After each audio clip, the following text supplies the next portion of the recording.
Hello everyone, it's Madam Padu from Texila Secondary School. We will be starting with our first topic for term 2, which falls under the following context: business environments and business ventures. The first topic that we'll be focusing on is contemporary socio-economic issues. Title of our book: Head for Success, author A. Dix, publisher Business Studies Essential CC, copyright date 2013, second edition 2015. Then the subtopics that I'll be focusing on for today under contemporary socio-economic issues are as follows: inequality and poverty, inclusivity, unemployment, and unproductive labor force. Now, before we get into it, I'd like to break down the following concepts. The first one, which is socio. Socio refers to people. Economic refers to the economy of a country. Issue refers to problems. Socio-economic issues refers to problems that negatively affect people and the economy.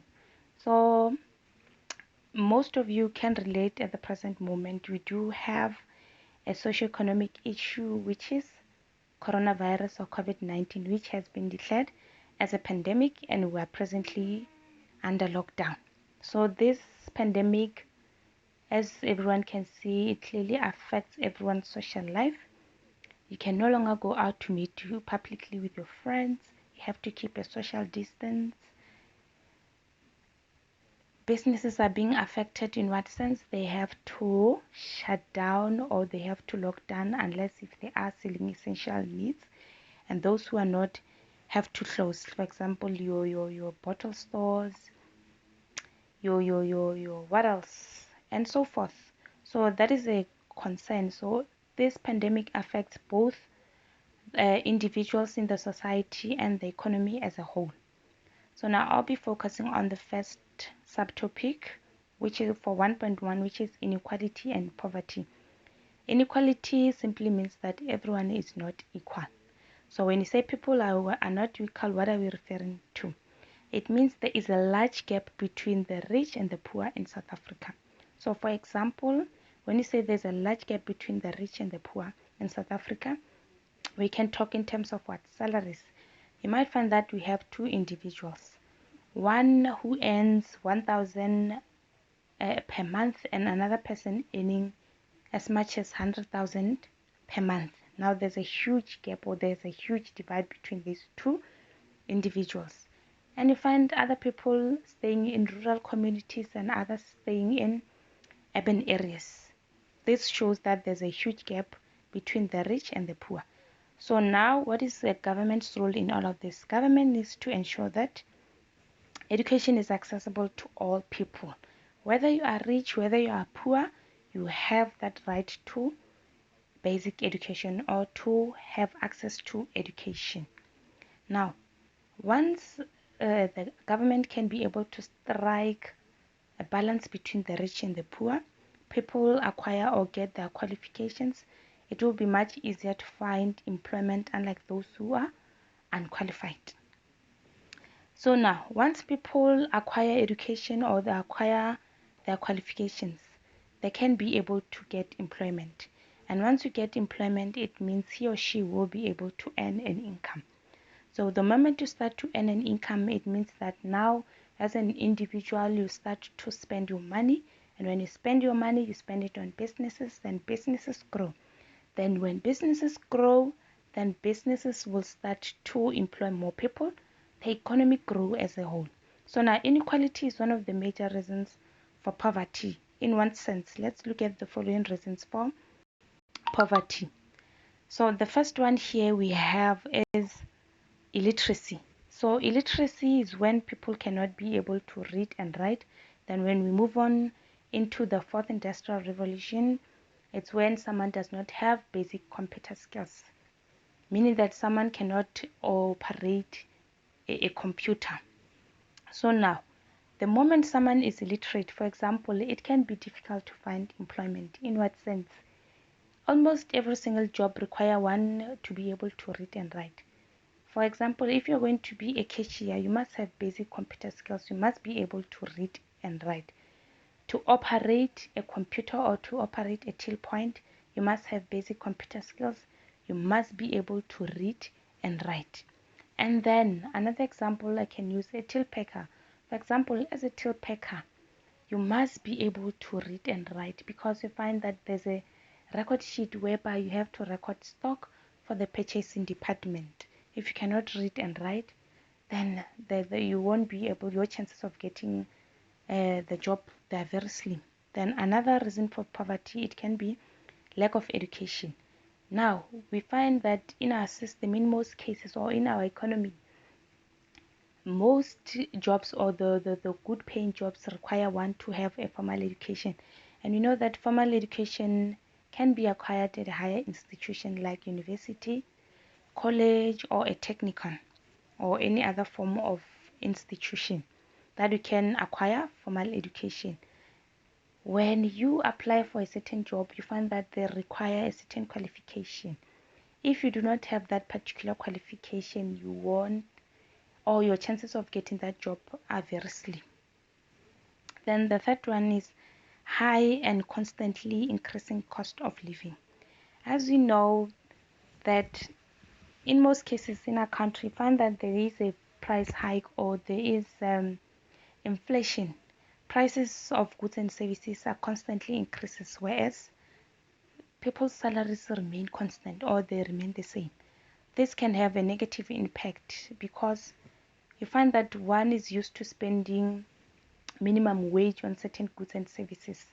Then the moment they start to increase prices, it means that that little salary or wage can no longer cover those monthly expenses. If you were used to buying, let's say, 10 units using 1,000 rand, the moment prices start to increase, it means that your money loses value. You can no longer be able to afford the same quantity with the same amount that you earn. Then the fourth one, we have lack of job opportunities.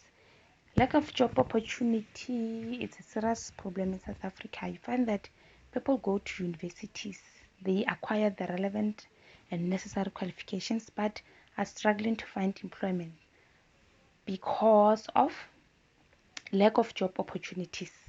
People end up sitting at home with their qualifications because they cannot find employment.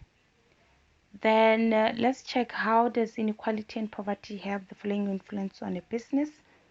Now, the cost of inequality and poverty for businesses are high. Why? Because many businesses spend money on relieving poverty through their social responsibility programs.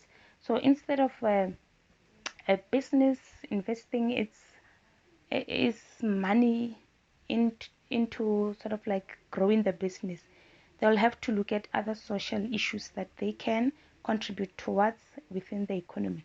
You find that instead of a business expanding, now they have to take those funds, go and help the needy. For example, donate to a certain charity or a homeless shelter. Then it will shrink the market. Now, inequality and poverty will shrink the market in what sense? People can no longer afford to buy luxuries. Now, the moment people cannot afford to buy luxuries, this one often leads to what? It often leads to even crime. Somehow people think that the only solution that will take them out of poverty is to steal. Then when they start to steal from businesses, what happens to the business? Businesses suffer a loss. And you find that businesses have insurances.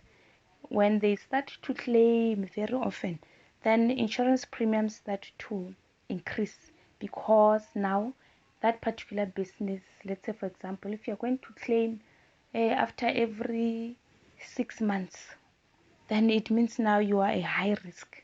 Yeah, when you are a high risk now, insurance companies will increase their premiums so that they will not lose at the end of the day. Then I'm done with that one. I'll be moving on to inclusivity. So now, what is meant by inclusivity? Inclusivity simply means that no one should be discriminated against. When you say no one should be discriminated against, now what is discrimination? Discrimination is when a person is excluded from something. Inclusivity is the opposite of discrimination. When we say that no one should be discriminated against, we are simply saying every person has to be treated equally. So we're going to start with the first one, which is EEA. EEA simply stands for Employment Equity Act. So Employment Equity Act, it is there to ensure or to eliminate unfair discrimination in the working environment. So what are we referring to when we say unfair discrimination? Unfair discrimination is when, for example, in the working environment, someone is being given a preferential treatment because of their age, their gender, or race. You find that one gender is being given preferential treatment than the other one. Then we have the second one, which is SDA. SDA, which simply stands for Skills Development Act. Now, Skills Development Act aims to develop the skills of the South African workforce. Now, every company has to ensure that they develop their employees. Now, when you develop your employees, you're simply giving them courage. You are building up sort of like a team spirit. And this is mainly done by using the workplace as an active learning environment.